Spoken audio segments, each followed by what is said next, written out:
Let me start by saying this. If you ever see a demolition notice stuck to your front door, on land you cleared, surveyed, and built with your own 2 hands, you'd better believe it's going to be a long week.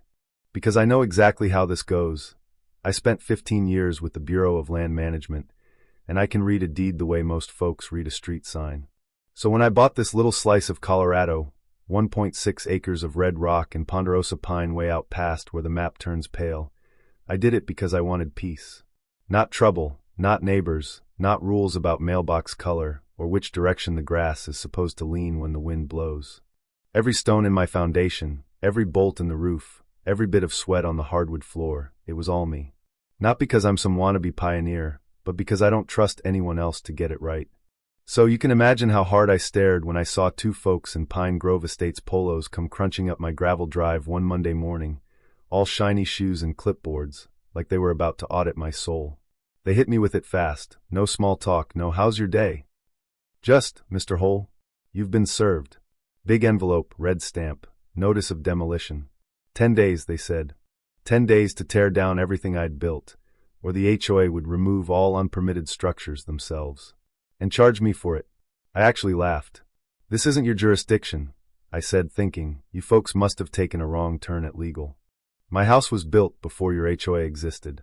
My permits are bulletproof. But they just handed me that corporate smile and said, "If you believe there's been an error, you can appeal, but the demolition deadline stands." And then they were gone, trailing a whiff of smugness and sunscreen, leaving me standing in my own kitchen like I was the crazy one. But when I opened the paperwork, there it was, a county map, stamped official, claiming my house now sat square in the middle of Pine Grove Estates. According to them, the boundary had been redrawn just 2 months back.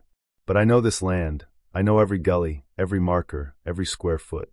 I dug out my original survey, the deed, the topo maps, the whole file I'd put together when I bought the place. All of it clear as day. Their development was over a half-mile away downhill, and this land was never theirs. But on the new map, my parcel, BR 102, had sprouted dashed HOA lines all around it, boxed in like a captured pawn. You know what that means?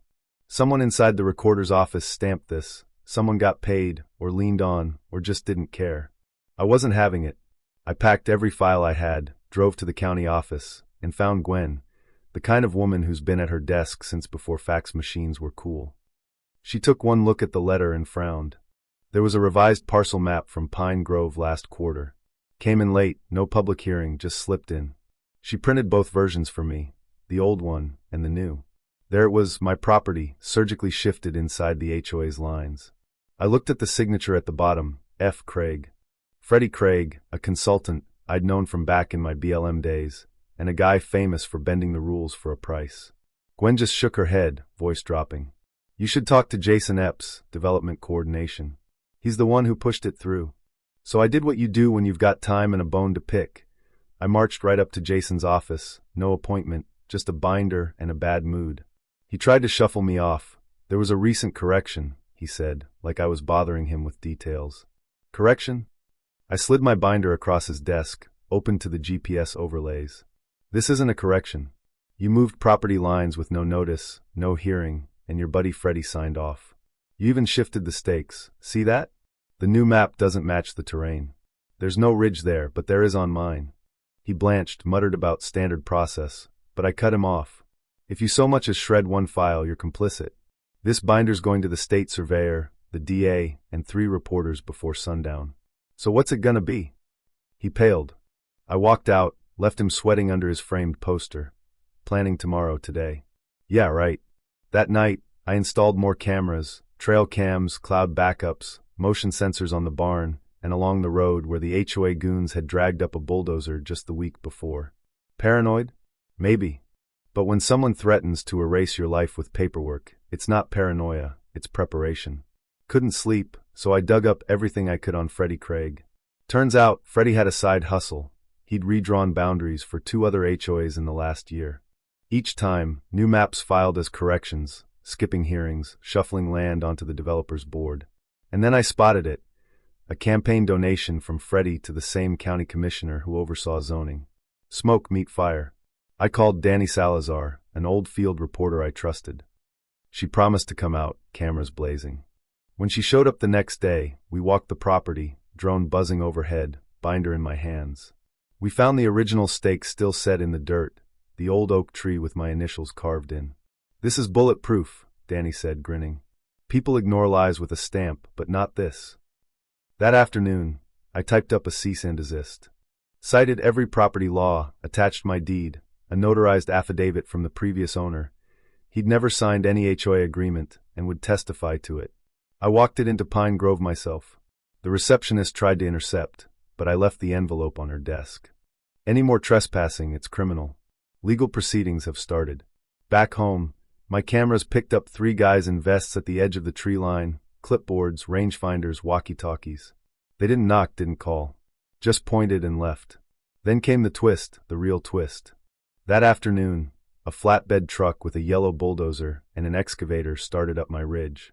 I grabbed my phone, my binder, and headed down to intercept. "Stop right there," I called out.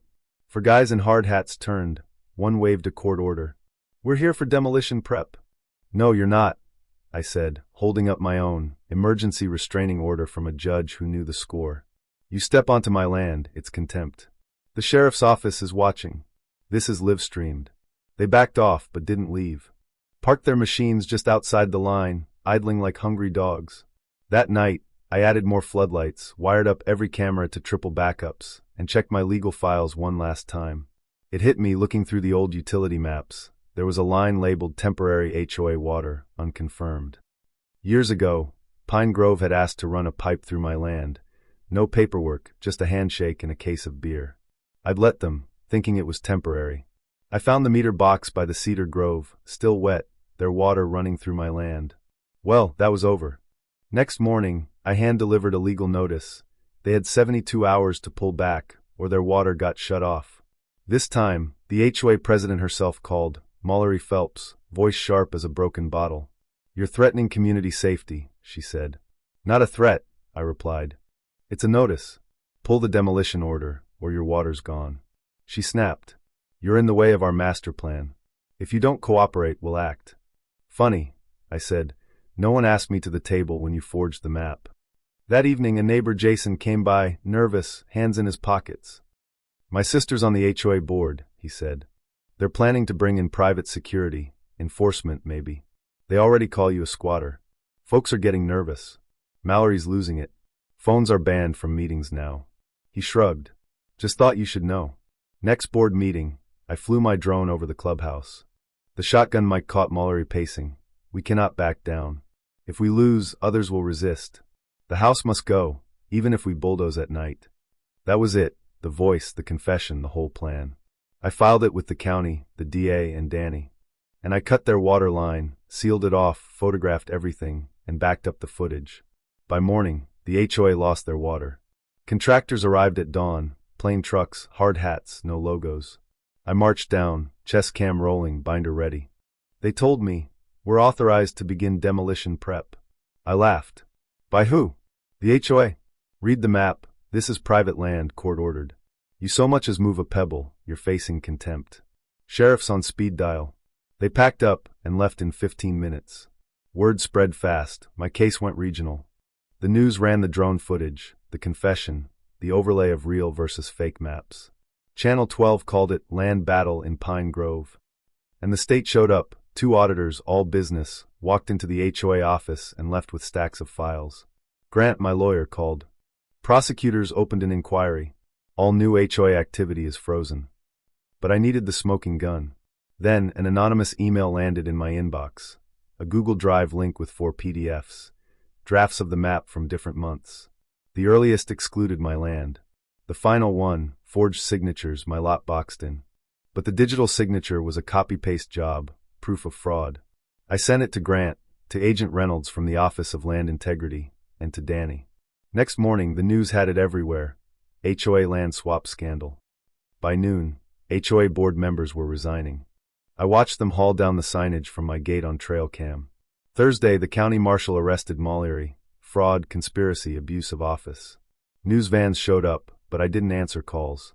I just walked the ridge, wind biting, sunset sharp as glass.